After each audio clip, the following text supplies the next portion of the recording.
Magandang araw, welcome sa channel ni Child of God. Ngayon, ibahagi ko sa inyo ang aking kalaman sa karunungang lihim.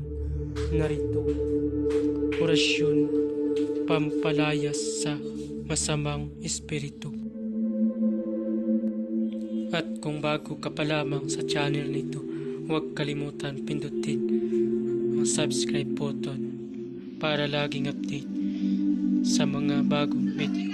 Maraming salamat.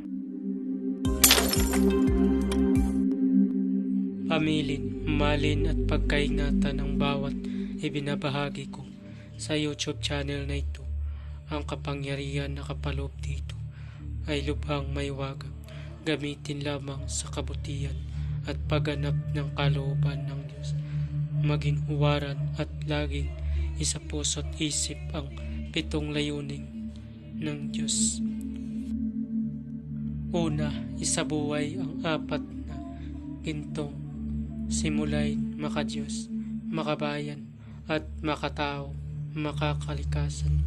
Pangalawa, isagawa ang pag-ibig sa Diyos, pananampalataya at pag-asa sa pamamagitan ng tiyaga.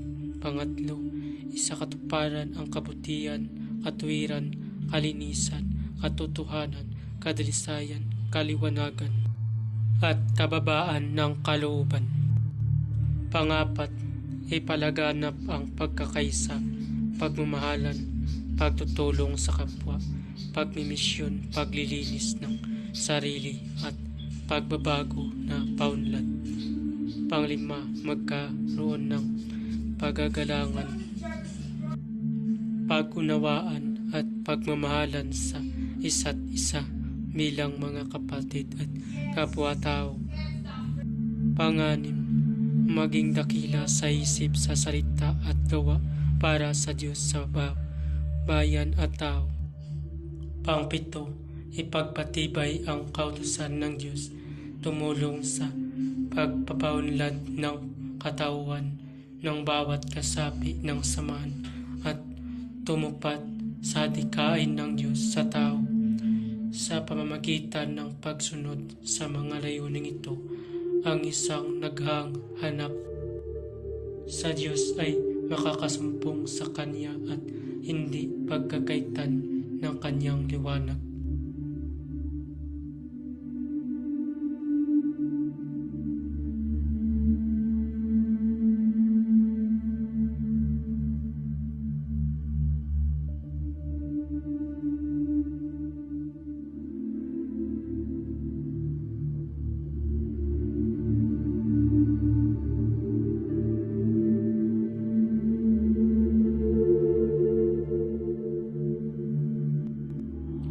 Narito ang nasabing orasyon.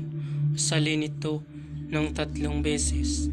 Murmurlum, murmurtum, mursyatum, lanses, natus, apruet, ego, amit, ot, not, maot, simapos, terfita, estamos, perfiter, notarin, murmurlum, murmurtum, mursyatum, lanses, natus, apruet, ego, amit, ot, not, maot, semapos, terfeta, estamos, perfeter, notarin, iihip sa tuktok ng may sakit at sa tubig na ipainom. Maraming salamat. Babala ang lahat ng orasyon na aking ibinabahagi ay lubhang makapangyarihan. Gamitin lamang sa mabuti. Kung sino man ang gumamit sa masama ay mayroong bad karma. Maaaring maghirap habang buhay hanggang kamatayan.